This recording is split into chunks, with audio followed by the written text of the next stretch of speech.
Namaste, I am Anita.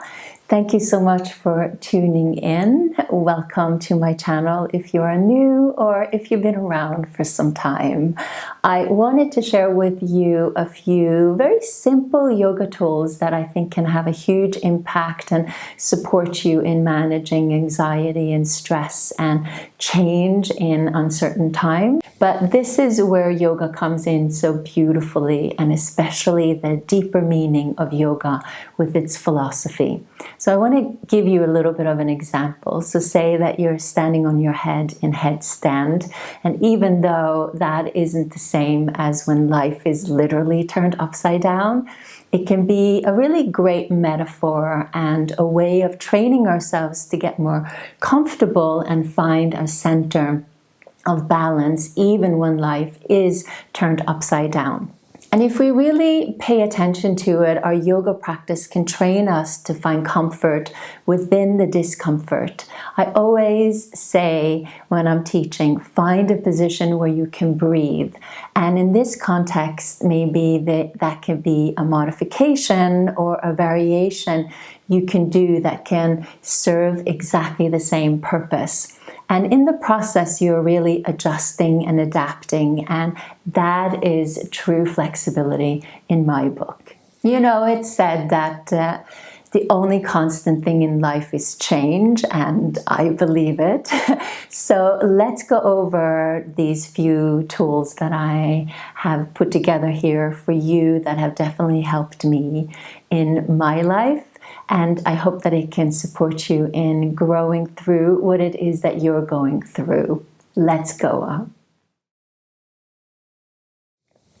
It's important that I remind you that yoga is a practice, and it's important to make practice a daily habit because it ends up supporting us really beyond the mat or just beyond that very good yoga stretch, if you will. The prominent yoga text, the Yoga Sutra, encourages our asana or our physical practice to be sthira and sukha. So sthira means firm or structured, and sukha means soft and joyful. It's like that little Mona Lisa smile I always encourage you to practice on the mat. It just softens everything. So give yourself maybe some extra time in Shavasana, final relaxation pose, which is actually the most challenging yoga poses of them all. And see if you can get comfortable with silence and also stillness, and maybe rest into uncertainty and discomfort if that comes up in your practice, and try to practice being present within whatever comes up in that moment. And you might just find yourself over time being able to find the sukha, the softness, the joyfulness, even within the challenge. You might notice that as you read the different yoga philosophy texts, that each text have their definition of what yoga is, but I think the red thread through it all is that they all advocate for breathing, because breathing practices support slowing down our thoughts. And the nature of our mind is to really get caught up in suffering and maybe staying stuck in the past or worrying about what's going to happen in the future. And just fill up your cup first, or your prana account as I call it, before you allow the outside world to drain it. The objective in yoga is to be present in the moment, and the yoga concept of aparigraha, it means non-greediness. Basically what it's about is taking and using only what it is that you need, because yoga believes it's hard to be present in the moment when you feel overloaded all the time. Like there is too much to do, there's too much information, there's too many projects. And aparigraha asks us to simplify. If you find that the big picture feels too overwhelming, focus on the small picture. I think that's a good That's good advice.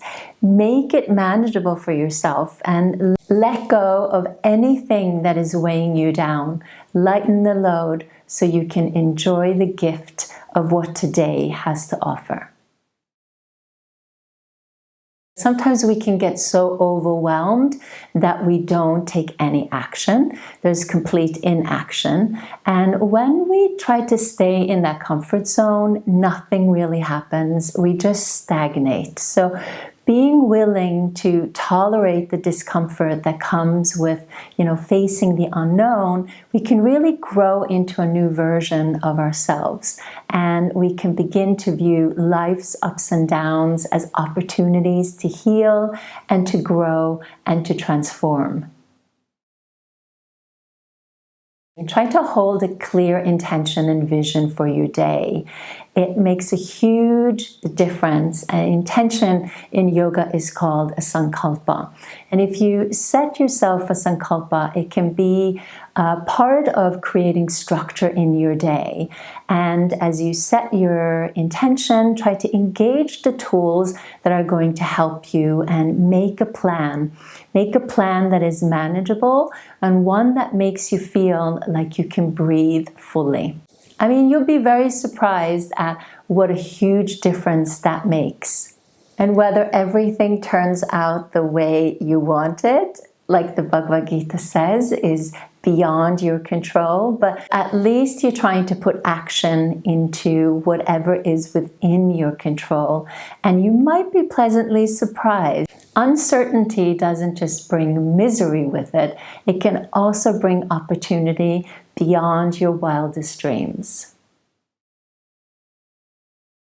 The yoga concept of santosha is gratitude, and santosha is to enjoy and accept what is and also be grateful for what it is that we have.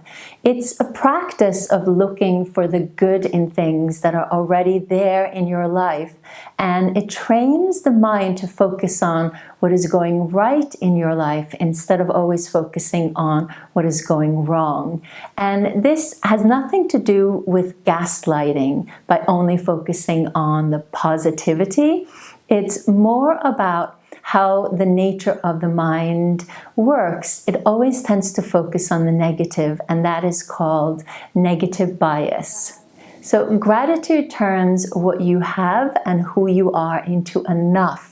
So instead of thinking you have to get this, that, or the other in order to be happy and feel fulfilled, you can actually be happy and fulfilled right now, yoga says. It's the sukha in the sthira, basically. I mean, I feel that this is where the juicy stuff of yoga resides, that nothing in the material world will ever make us happy because it's all very fleeting. Happiness is within. But this is a challenging concept to grasp for most of us Westerners. It takes a lot of practice, a lifetime practice to understand. And last but not least, yoga is about creating a kula or a sangha, which means a community. It's really about interconnection and coming together in a like-minded community. So even though yoga is about our own personal practice and our own personal transformation and evolution, it's not just about us on an individual level. We need each other, and we can't always do everything alone. Because we raise each other up together, we want everyone to win. And I think that this way of thinking, it creates compassion also, because bad things happen to good people. I mean, we are human.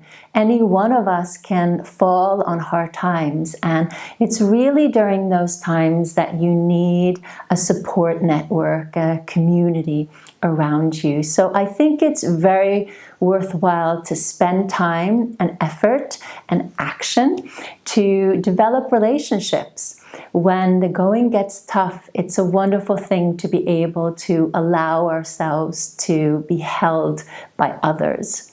The chant that I try to live by is Loka Samasta Sukhino Bhavantu.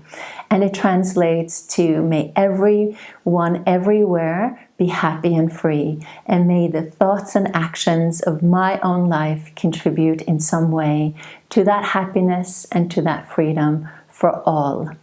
And I think that that one says it all. If we can chant that every day and remind ourselves, I think the world would be a much better place, don't you?